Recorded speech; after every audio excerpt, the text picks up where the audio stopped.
Trellis. My name's Jenny Simpson, and with me today are two colleagues. We've got Joan Wilson, the Trellis Project Advisor, who's going to be doing a demonstration with us this morning. Hi, Joan. Morning. And we also have with us today our special guest, Linda Treliving. Linda, who is a member of the Trellis board, and oh, I see she's got a companion with her this morning. I don't know his name. Who's this? Pippin. Oh, hello, Pippin. We're delighted to have you both with us today. That's lovely. And Linda was a consultant psychiatrist in psychotherapy for 25 years before retiring in 2013. And she worked in Glasgow, Dundee and Aberdeen, mostly with adults with a history of early trauma and latterly with people with a diagnosis of borderline personality disorder. So she's a keen gardener and has long appreciated the psychological benefits of working in the garden. So Linda's bringing her insights with her today to the session, and you'll be able to chat and ask questions with her towards the end of the session in our discussion and Q&A.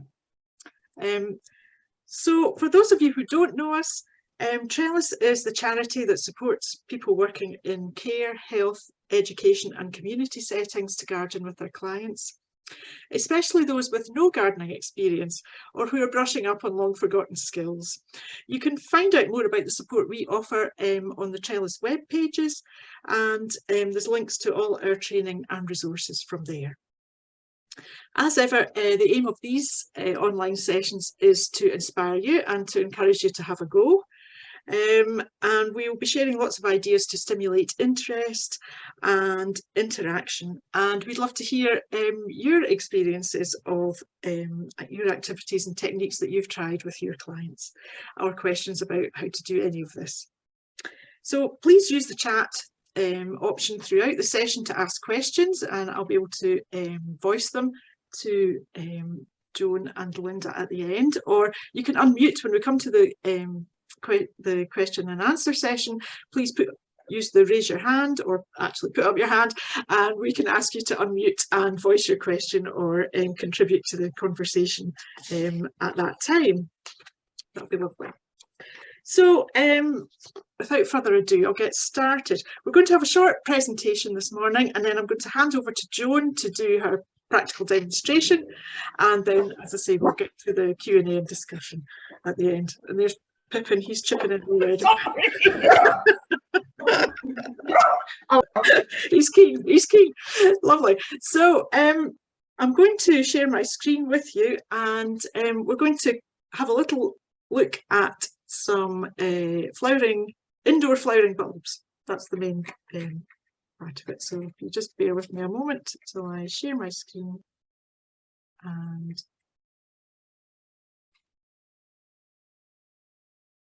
find my slideshow. Here we go. So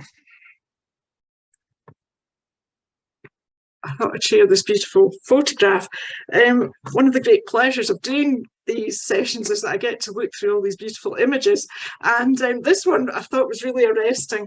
Beautiful colour and such a contrast with the plain background. I thought these were just stunning, absolutely stunning. And these are amaryllis. You'll recognise them from lots of, well, they feature now quite a lot in Christmas decorations, and they used to be one of these things that were grown in a pot, but they're now, you see them quite often as cut flowers, which are absolutely tremendous. And these are some amaryllis in a vase. And I wanted to talk to you about taking notice. Mind, the charity for mental health wellbeing, talks about taking notice as one of the 5 ways to wellbeing, and I thought we would just have a little sort of few minutes on just looking and appreciating some of these flowers and bulbs. And also think about making conversation with our clients. It's very important to take time to take notice, as we said, but how can we do that? How can we encourage people to do that more? And perhaps we just need to practice this ourselves and then bring it to people's attention. So I thought I would bring this to your attention today. Some beautiful images of flowering bulbs. I can get my slide to go on to the next one. It'd be great. Come on. Here we go. So thinking about bulbs, bulbs come in all sorts of shapes and sizes. As you can see, here's some of them. Some of them are very small and hard and dark coloured. Some are big, some are bigger, some are smaller, some are scaly, some have very rough, hairy patches on them. Some are very pointed. Others are quite like onions. They've got sort of skins like onions. So there's lots of opportunity there to look and to feel. It's quite nice if you're doing a activity to pass these things around for people to feel them and just have a good look at them, because it's sometimes we don't get the opportunity to do that, and it's lovely to do that and share these with people so they can see and feel them. This is a bulb cut in half, and Joan will talk later about bulbs and how they work, but I thought that was just a lovely image of the inside of a bulb.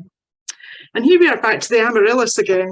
This is one that's grown in a pot on a lovely windowsill, and you can see these beautiful colours. This one is a lovely pink with lots of striations in it, and a lovely green, a lime green centre. It's really quite amazing, all the different colours in those beautiful big petals. And here's a close-up of a similar type, and I just think it's just absolutely amazing, all these intricate parts of the flower. Here we can see the petals overlapping each other, and you can see the stamen in the middle with the pollen on them. And I don't know if amaryllis have any fragrance. We'll have to think about that. I'm not sure that they do, but I've not noticed. No, you think it's lilies. It's lilies that smell like quite strongly, isn't it? But amaryllis I haven't noticed.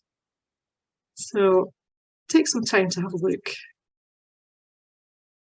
There we go. And this is amaryllis again, but these are amaryllis growing in the wild. So this might be the wild version of our cultivated ones that we grow indoors. Beautiful pinks and again lemony colours in the centre, and the lovely light shining on them. I think they're lovely, and very dark stems. These are got very browny black stems. Beautiful. So here's another flower you might recognise, and one that Joan's certainly going to be concentrating on today. These are paperwhites, indoor bulbs, and these are beautiful in the sunlight. Beautiful, delicate, pale lemons and yellows and creams and green colours. They're just beautiful. And what a splash of colour in darkest January or December when these bloom. And they're on a sunny windowsill there. And here they are. Here's a close-up of a paperwhite, very delicate, as their name suggests, paperwhite petals, and again lovely furry little yellow egg yolk coloured stamen in there in the centre, and there's a lovely little cup round it. It's very beautiful, very delicate paperwhite flowers, and they have a lovely scent, so we know. Oh, sorry, go back. Oh, what's happened? Sorry.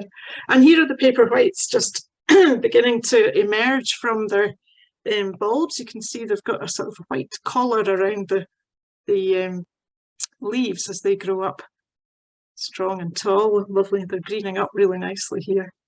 And again, you can see the bulbs, the shape of the bulbs, like that sort of onion shape there with their papery brown coverings.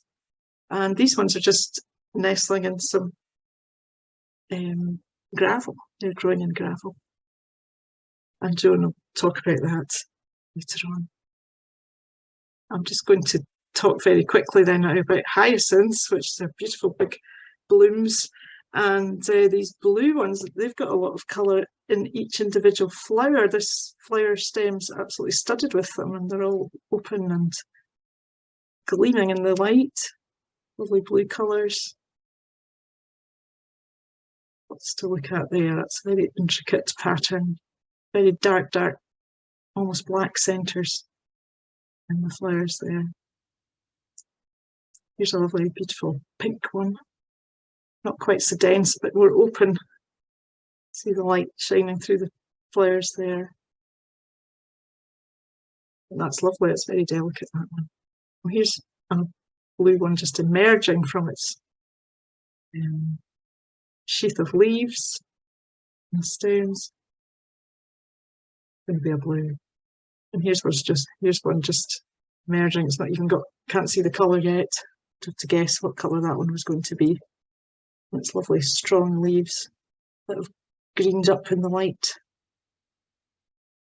So lots there to observe, and it's lovely to bring people's attention to these details. So think about that when you're working with your clients and introducing them to plant materials. It's lovely just to look and to talk about them, and it might provoke lots of conversation about favourite colours and textures and all sorts of things that might come up from handling this and looking at this kind of material. If you're looking for lots of images of bulbs, it's great. Just if you just Google bulb suppliers, and they send out their leaflets and their catalogues for free. So you can get, you can ask for several and you can pass them round and just have a lovely time discussing them and planning what you would love to grow over the winter and for the spring. So you can plant indoor prepared bulbs, hyacinth bulbs we're talking about here, at this time of year, and they bring you scent and colour in December and January. And as we say, buy prepared bulbs, and these are specially treated to grow and bloom indoors at this time of year.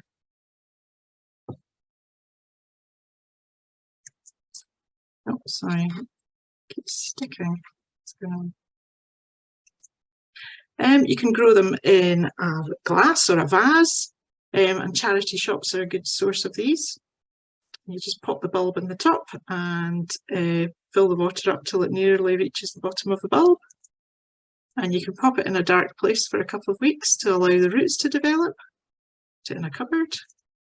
And then bring it out and set it onto the windowsill in a light room, and you can see all the roots have developed here, and it will produce lovely strong leaves and a bud flowering.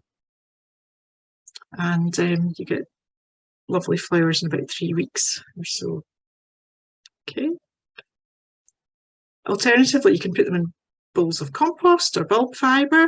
Joan will be talking about that. Again, you pop them into a dark cupboard and then bring them out again and they can green up and throw up their leaves. And then you can enjoy them, as we said, at the darkest months of the year. I'm just going to go back to this image here, and I'm going to read you an excerpt. It's written by a poet called Kate Farrell, and she is appreciating flowers, and this is some thoughts and thanks for flowers. So she says, not only the cultivated ones in parks and gardens, unfolding immaculate petals on a terrace or trellis, and not just the wild ones, kissed by elegant birds in jungle foliage or brightening roadsides and meadows, blossoming any place that anything can blossom, but thanks also to flowers blooming in paintings, on carpets, pottery, fabrics of dresses and draperies, or wherever the real or invented colours and shapes of flowers lift the mood of a scene as they are snipped from bushes, gathered in cordless bunches, tied in ribbons, or arranged in rare bouquets for precious vases.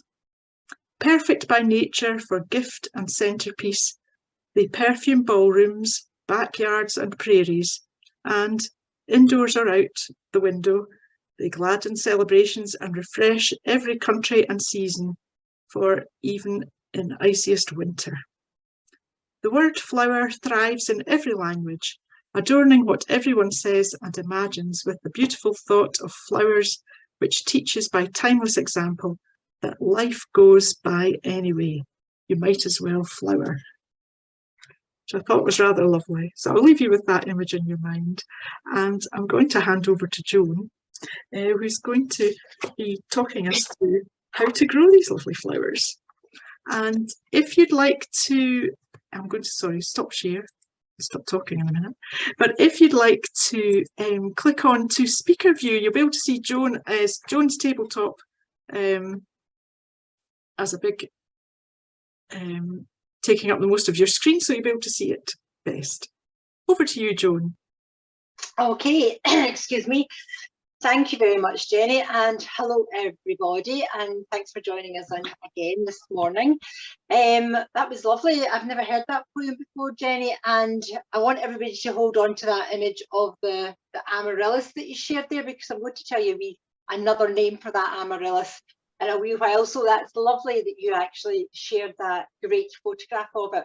But anyway, you mentioned the weather. In Ayrshire, it's chucking it down here, typical autumn weather, but that's okay because autumn actually is my favourite season of the year.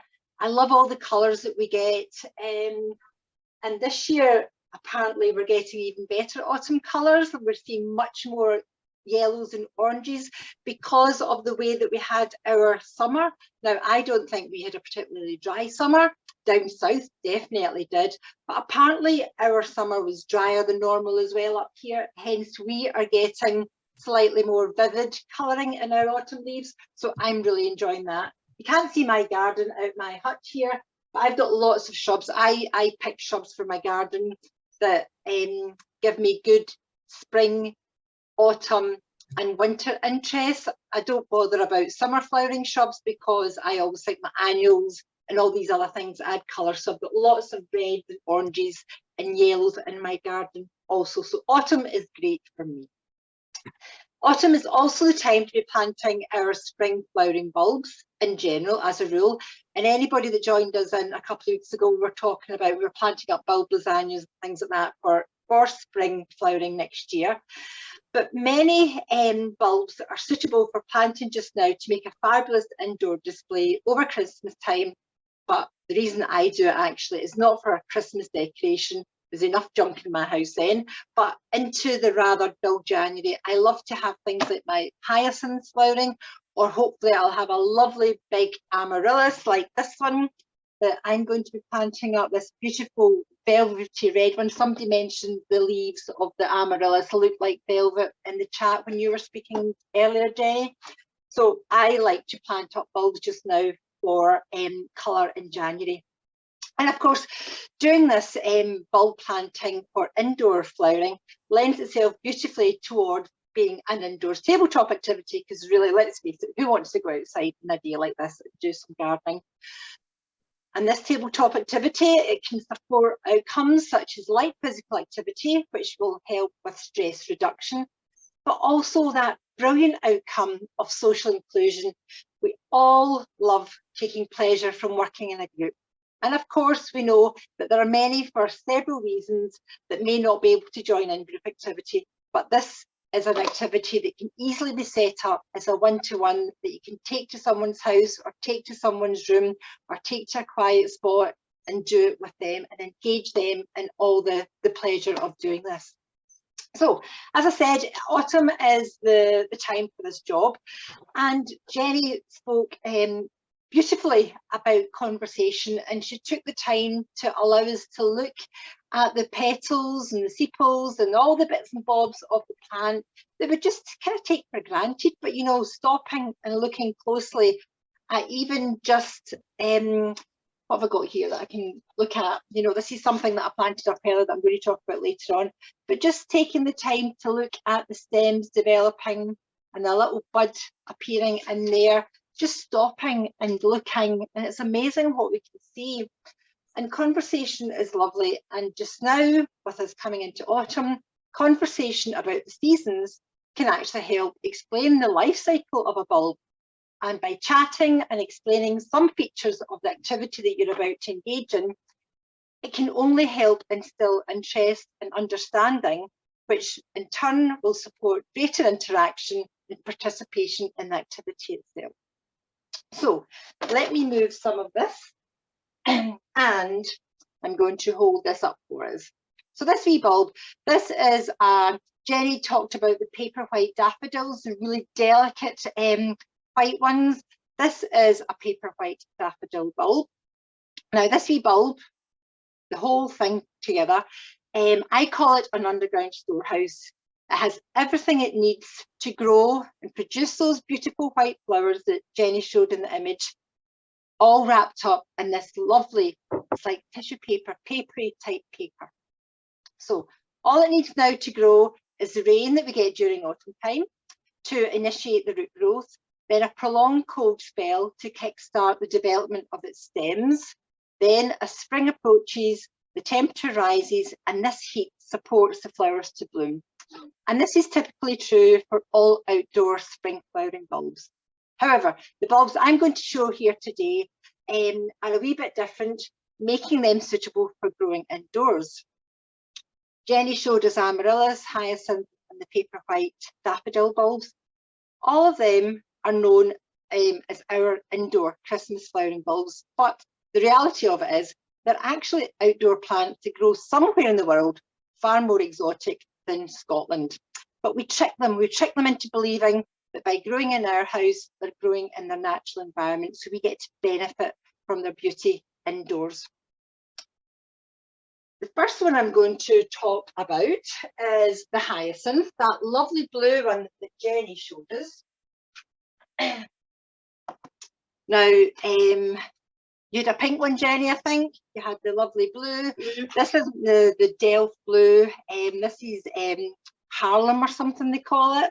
You get 101 different, you get all the hyacinths come in different shapes and forms. Some are the really dense clusters, some are more open as you showed in the images. And I've actually picked up some kind of the kind of lemony coloured ones. I was kind of going with a Ukraine flag appeal here, blue and yellow when I saw them, so I picked them up. Now these are readily available even in the supermarkets at the moment. You'll be able to pick up these hyacinths. But to do the job that we are doing, make sure it says the bulb, the hyacinth bulb is prepared. This one says indoor hyacinths, which tells me it's been prepared to grow indoors. Ordinarily, if you've got the choice of two and one is a lot cheaper than the other one, the cheap one is the one that you'd plant outside and it will flower next year. The more expensive one will be the one that's been prepared to grow indoors. Now, basically, preparing a hyacinth bulb means that it's been put through a period of cold treatment to trick them into believing that they are much further along their growing cycle. So I'll put that down, and Jenny was talking about containers, what you can grow them in. Now this is a gosh, I've forgotten the word for it. It's a dish. It's not a soup tureen, but it's like it's not a wee lid, it's a vegetable dish, you know, and it only comes out at Christmas time. So I thought I would bring it out 2 months early this year and use it for something else. So it's got a wee lid that goes on top of it to keep your vegetables nice and warm while you're faffing about your gravy for all the rest of it. But you'll see it's got no drainage holes in the bottom. But this is a really old dish that my gran actually gave me. And it's got the wee blue flowers in it. And your poem, Jenny, was talking about flowers and, you know, everywhere, on the carpet, on the wallpaper, on the crockery also. So I am going to use this bowl to plant my hyacinths in. And you can go into the garden, charity shops. You'll be able to pick these things up for 50 pence and you'll be able to reuse them over and over again, as well as for your vegetables next summer. Okay, so these are the hyacinth bulb. Now Jenny showed us these in the image earlier on. The blue and pink ones tend to have this kind of purpley, papery wrapping round about them, and the white and creamy coloured ones tend to have the paler colour tissue paper round about them. I'm going to go with the blue.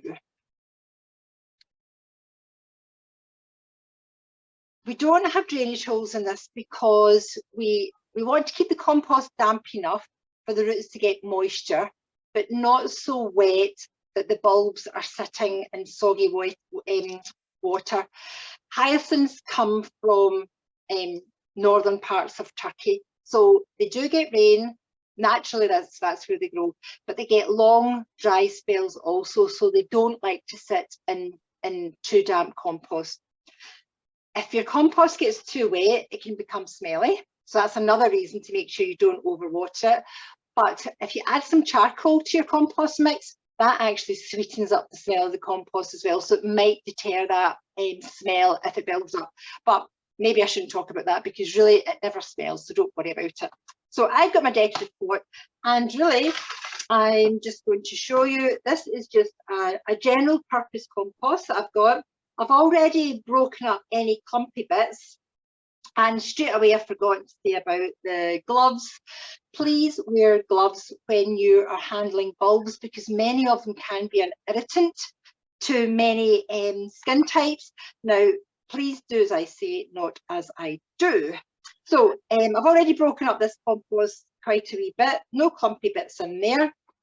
General purpose compost. You can actually buy bulb fibre at this time of the year at the garden centres also.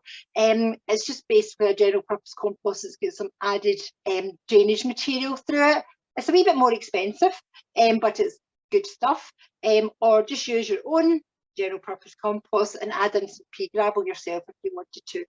So I'm just going to take some compost, spread it over the bottom of my dish, not all the way up.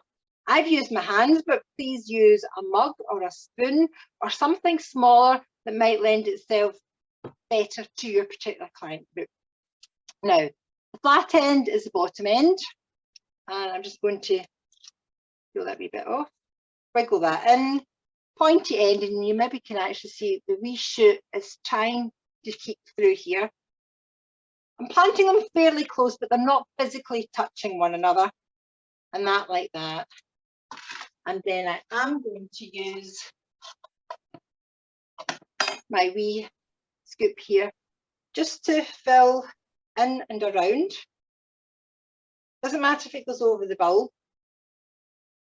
And wiggle round about. I just want the bulb sitting in the compost, making good contact with the compost. And that's then planted. Nothing more complicated than that. Okay, fully half covered. I'm now just going to water them lightly. This is a wee sort of bottle top water on top of a regular juice bottle, and that helps support people who've got poor wrist control perhaps to actually be able to lift a smaller weight. But the main reason I like using this myself is I can't drown the compost. I can't accidentally put too much on it. So it's a good way to encourage people to have a go at watering without the fear of overwatering. So that's all the water I'm going to give it. I'm now going to put this in a dark, cool place. Probably I'm going to put it out in, I've got a shed, it's got a dark corner. I'll just put a bin bag over it. I'm not going to suffocate it or anything like that, but just to keep it really, really dark. Now, depending on the variety, as I say, there's loads of different ones. It will start to produce wee green shoots, that little green one that I showed you. They will start to produce once the roots have established themselves in this compost, and that can take anything between 3 and 10 weeks. So even though they've been prepared and they've had some of that cold treatment, they still need several weeks to go through the root development before they will produce stems and the flowers. Once the wee green stems start to appear, bring them into a light, airy spot, not on top of a radiator, okay, not on top of a radiator at a windowsill that's getting bright sunlight, somewhere bright but not direct sunlight, and that will soon bring on the stems and the buds and the flowers. And the cooler the room you keep them in, the longer the flower will last for.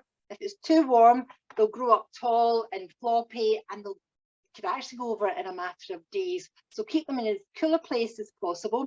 Maybe keep them in a cool place during the day, and when your visitors are coming in, you can put them in the middle of the coffee table and everybody will think they're fabulous. Then when they go away, put them back outside into the other room. They're not to know. But also what to do is buy several packs of the hyacinth bulbs and plant this one up today, and then in another 3 weeks time plant up another bowl or another dish of a different colour, and in another 3 weeks time do the same, and over a period of 3 months, from what that would be the end of January, I would expect these are going to be sorry, the end of December before these will flower for me. So the end of January, so, oh gosh, the end of December, the end of January, the end of February, I'm going to have a lovely fresh display of hyacinth to show off. So there we go, that's the hyacinth flower.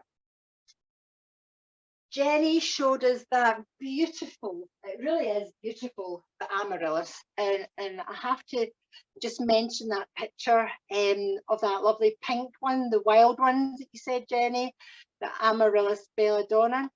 That is the true amaryllis, and it's native to South Africa, and its common name is naked ladies. Now, I didn't want to shout out when you were doing your presentation, but if you can cast your mind back to that picture, if you saw those lovely, as you pointed out, how skinny and elegant their stems were, they were like beautiful legs, you know, and then these lovely flowery, it was like a flowery dress on top of these really slender legs, and I think that's why they're called naked ladies.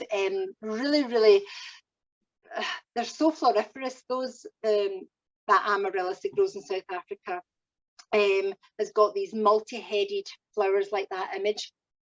The amaryllis that you and I will be buying out the shops as bulbs to grow are the more commonly available one, and they are common to Central and South America, and there's about 90 species and about 600 cultivars, which explains that really, really vast selection of colours you can get. You can get white with pink, pink with white, red, dark pink, pale pink, you name it. Double very floriferous ones, some that will only produce one stem with one huge big flower, others that might produce a couple of flowers on the one stem. So huge selection, but they're just so gorgeous. And velvet, that's a great word to describe the leaves. So this is my amaryllis bulb. It's sitting in a bowl of water. I popped it in this bowl of water a couple of hours ago just now, lukewarm water, and it was just really to sort of like get the root system. It's amazing, it's fabulous. It was just to moisten the roots, just to kind of hydrate them. You don't have to do that, but it's certainly kind of helpful to just like get the roots rehydrated and get them boomed for starting to grow. So we'll just set that there. You could treat yourself or just recycle a nice pot to cover it in, to put, you can plant the bulb straight into here without any drainage holes if you wanted to. Just be careful of not overwatering, the same as the hyacinth that I mentioned earlier on. I'm actually going to go with this black plastic pot that does have some drainage holes in it, but I'll remember to sit it on top of a saucer so that any excess water that leaks out gets caught in the saucer and it doesn't go on my windowsill or something like that. Now, the reason I've gone for the black is such a contrast to the red. I want this amaryllis to be stunning, so I've gone with a black pot. Same thing again. I'm just going to use the same compost as I used for my hyacinth. Just going to drop it in, and I've maybe only gone about just over halfway up, okay? Just tapping it down to knock out any excess air holes. And I'm quite literally just going to lift my dripping amaryllis bulb and spread the roots out a little bit. I'm not going to get too hung up about where my roots are growing because they'll soon sort themselves out. Don't want to snap them though, I'm just kind of helping them lie comfortably, shall we call it, in the compost. And then maybe this is a two-man team job. Somebody can sort of help balance the amaryllis to be sitting straight in the compost, and someone else can be filling the compost all the way around about, completely covering the roots. We don't want the roots exposed at all. but equally I don't want the bulb completely covered in compost either. It really wants a good half of it in contact with the compost and the other half of the bulb, the top half of the bulb, exposed. Okay, so push that out the way before I drop it. We need to keep the compost damp at all times, not wet, but damper than crumble mix. I always talk about crumble mix before you put it in the oven.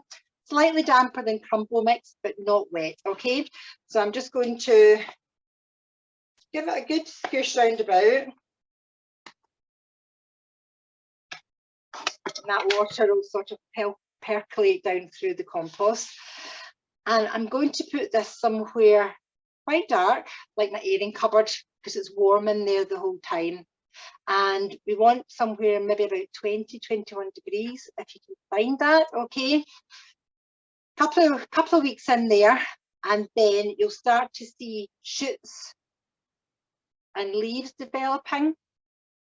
And that's when you can actually bring it outside, not outside, indoors. They're not frost hardy. They come from climates that don't get freezing conditions.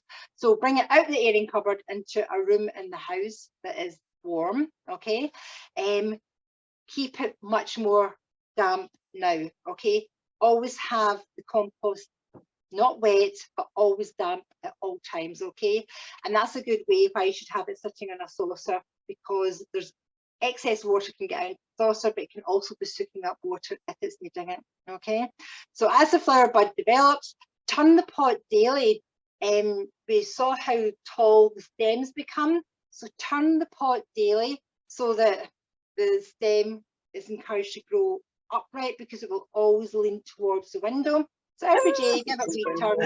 Priorities. Turn the pot around, water it daily, and things will be fine. If it needs to be staked, use a little cane or a knitting needle perhaps, or a garden twig, and that'll kind of keep it upright. Just get a wee bit of twine and tie it together, a bit like a support stick.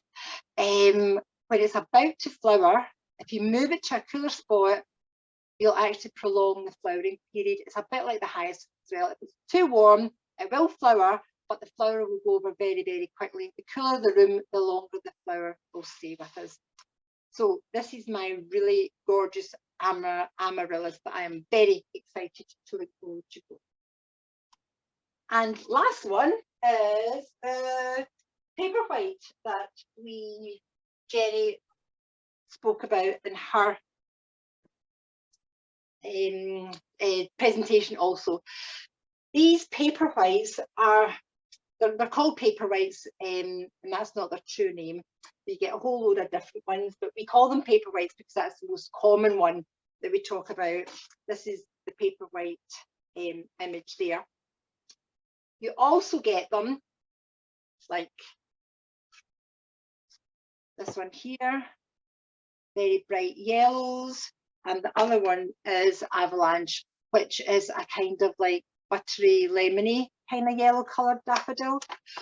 But what makes them all the same is these are a selection of daffodils that are native to Mediterranean climates that don't need a chilly spell. They grow sort of like down close to the coastline in places like that, where it's never really particularly cold.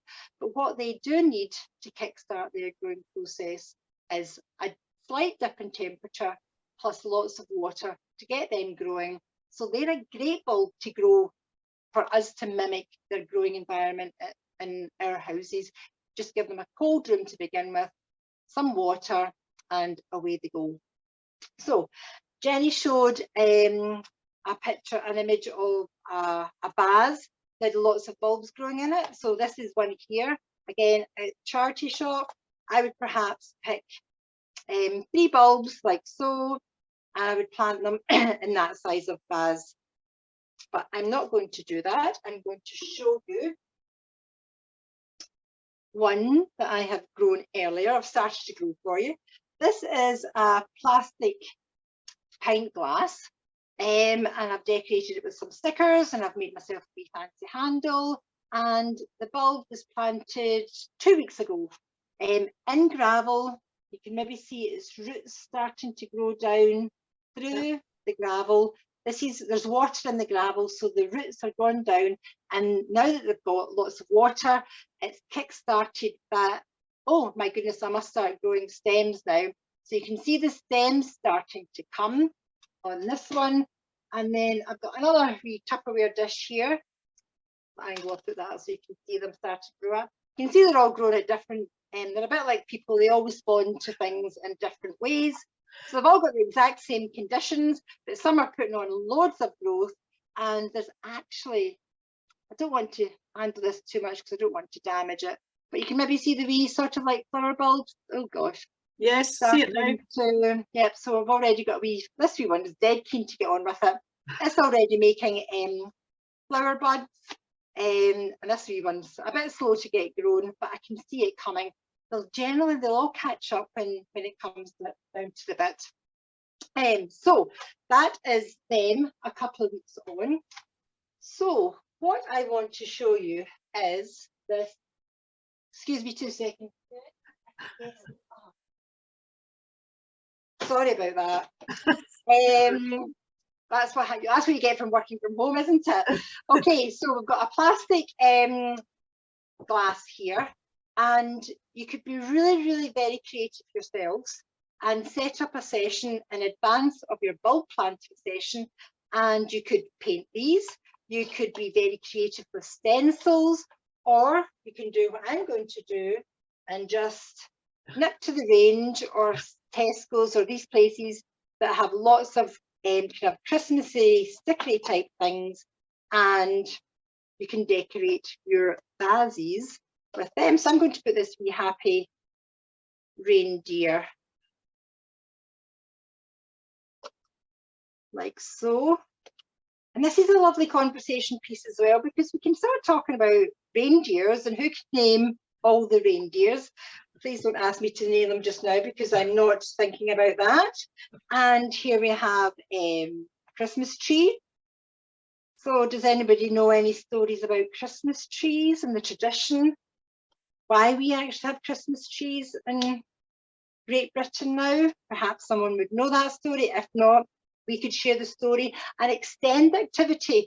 Just include everybody in whatever way we can in conversation, and just make the activity even more than what it is. So we could decorate as much as we wanted to. Now I'm going to make my handle. These are just pipe cleaners, or sparkly stems, I think is what their name is, they go by nowadays.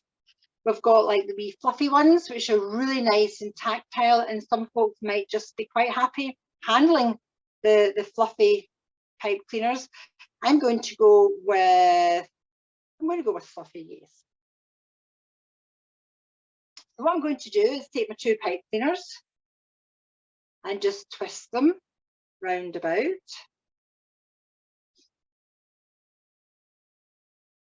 And we've got that sort of candy cane effect.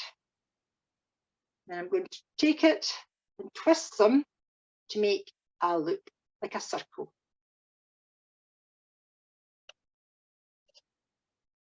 And then that, by magic, almost fits perfectly all the way around the rim of this pint glass. I will take another 2 stems.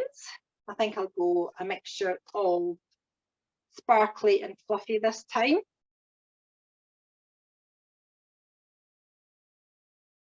I'm going quite quickly, conscious of the time.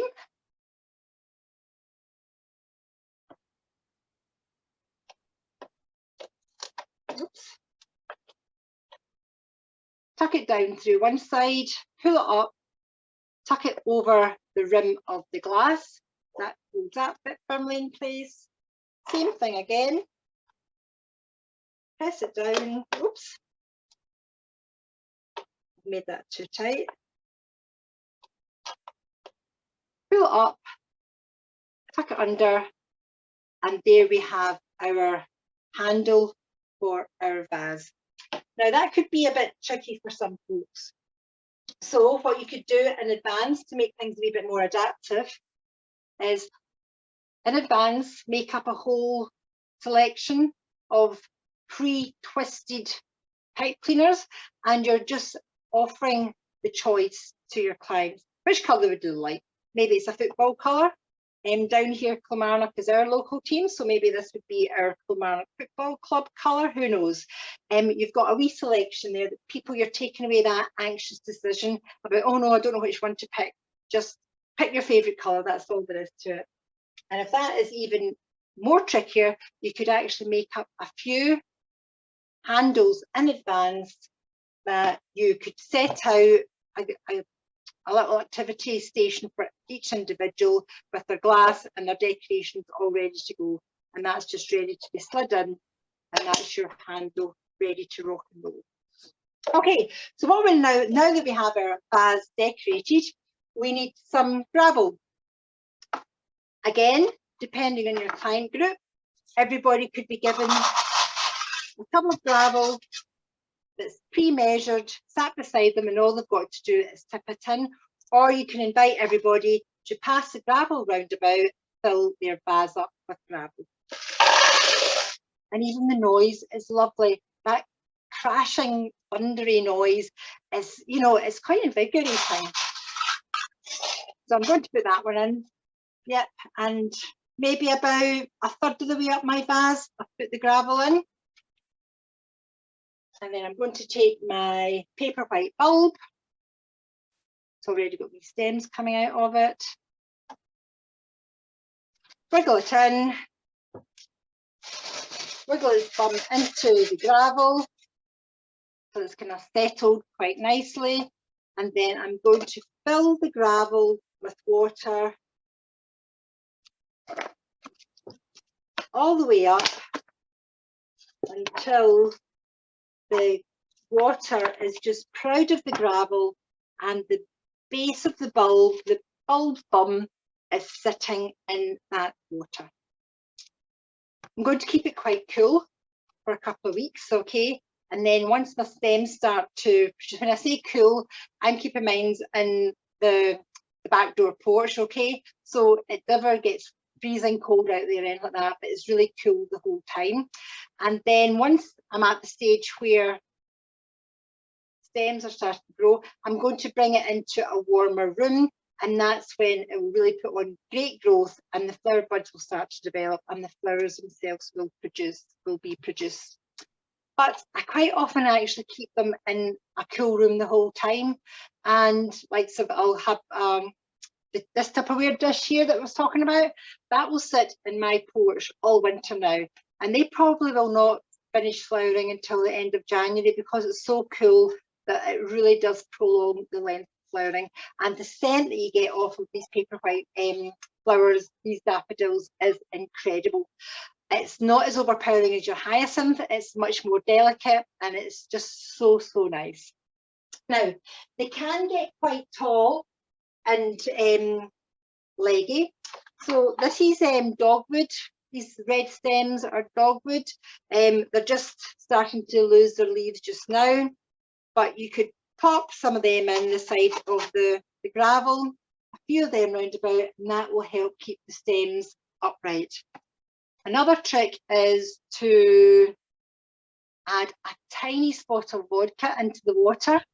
Apparently that really helps stiffen up the stems. I've never tried it because I've never needed to, but there's a wee tip. I'm not suggesting you go and buy a bottle of vodka. I'm just suggesting that that is a tip. Okay, stick with the willow and we'll all be good. And I think, Jenny, I should stop talking because that's 11:20. Thank you very, very much, everybody. Thank you very much, Joan. That's fantastic. From naked ladies to vodka, I think we're kind of rocking the boat today. I'd like to open up to our Q&A and discussion now, and I wonder, Linda, would you like to come in at this point? Have you got any observations of our session and gardening and indoor bulbs in general? I think that just the way you're just, encouraging us to think about the beauty of something like filling the gravel, putting the bulbs in, you know, really maximizing the experience is lovely, you know, and it's and I think that that's probably a really good thing for everybody. It's not just our clients, is it? You know, it's just that we kind of rush around doing things and don't actually think of the kind of detail and the beauty. I was really struck by that. I'm itching to go and plant. Excellent. That's what we like to hear. That we've had that effect. I wonder if anyone else is feeling like they'd like to go away and plant. Please put your hands up and share with us what you'd like to do, or have you started doing this? Anybody? Has anybody been doing some bulb planting already? Please pop your hand up, and there's a button at the bottom. It's, what's it called? Let me see. Can't find it today. You can reactions. It's the reactions button. If you go to reactions, you're able to raise your hand, and I'll be able to see you and ask you to unmute and speak to us. Evelyn, please unmute and talk to us. And then I'll ask Deborah. Hi, Evelyn, can you hear me? Hi. Hi there. Hi, I didn't mean to. I was only trying to do thumbs up. I wasn't trying to comment. However, I just, you know, really, like you were saying before, I was so struck by the whole kind of mindfulness of looking at the flowers and the petals and the sepals. You know, it makes you feel really chilled out, really connected to the seasons. And yes, I can't wait to get planting. I'm ready. Planning. Lovely. Thanks very much, Evelyn. Cheers. Thank you. Thank you. Deborah.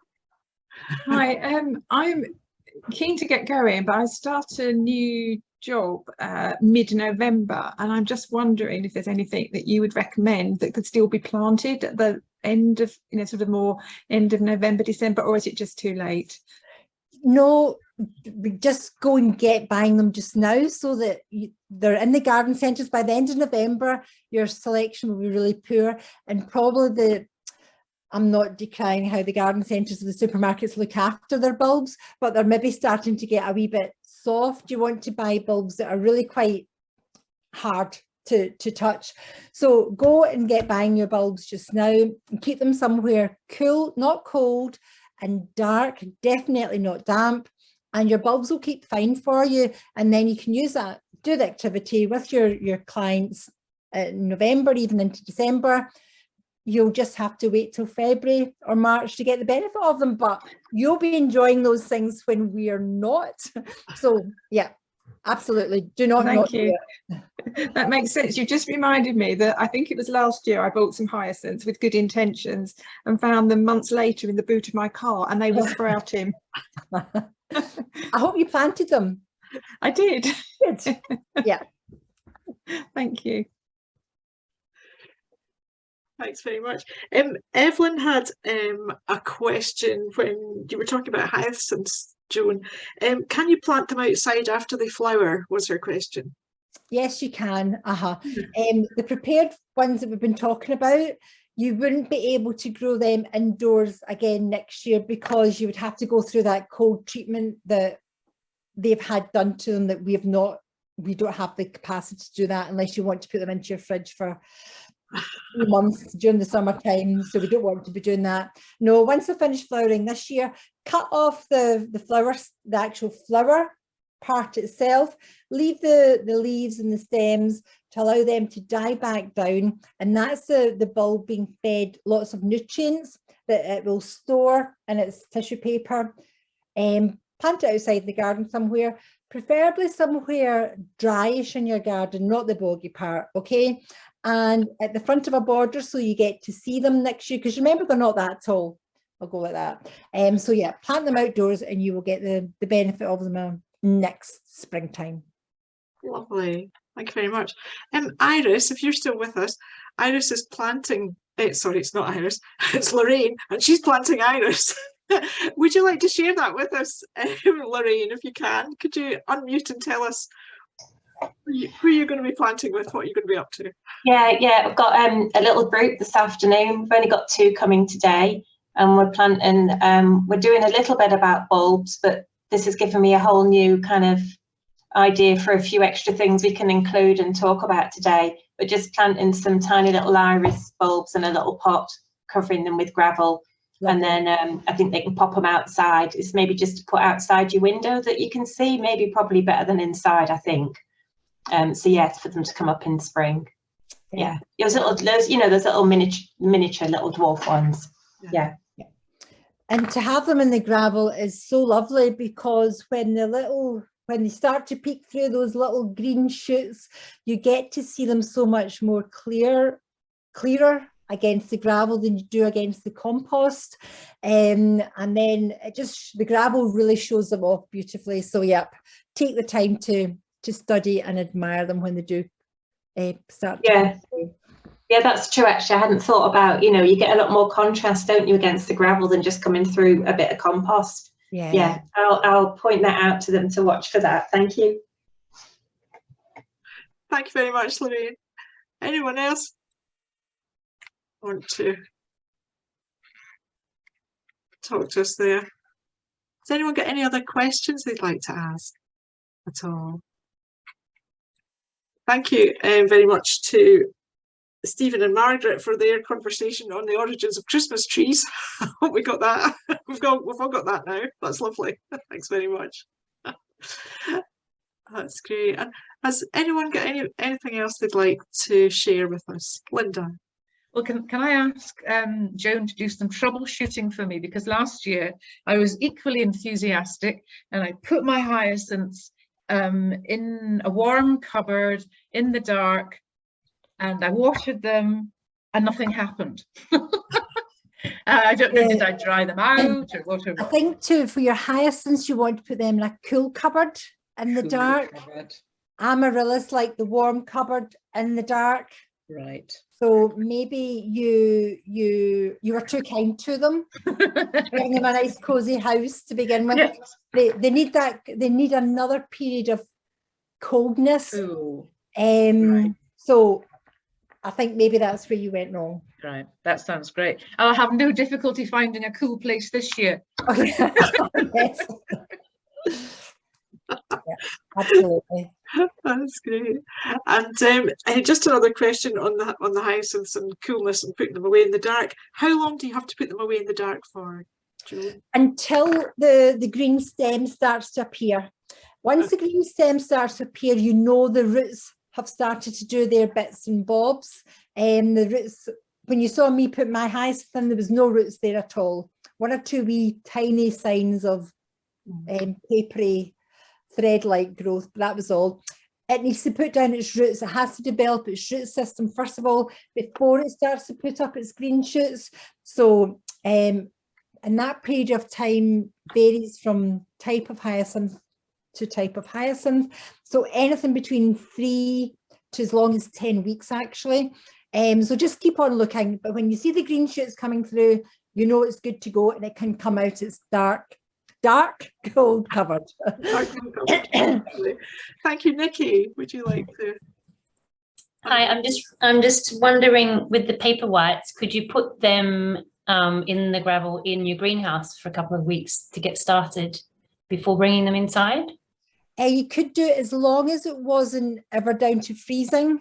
As long as, I mean, I'm sure, I don't think we're going to get cold temperatures over the next wee while, but yeah, you could pop them outside for a wee while. Somewhere protected, like your greenhouse, should be okay for them. As I say, I've got mine in my back door porch. There's no heating there, but it is definitely frost free. And they seem to do, in fact, that's where they do best, if I'm perfectly honest.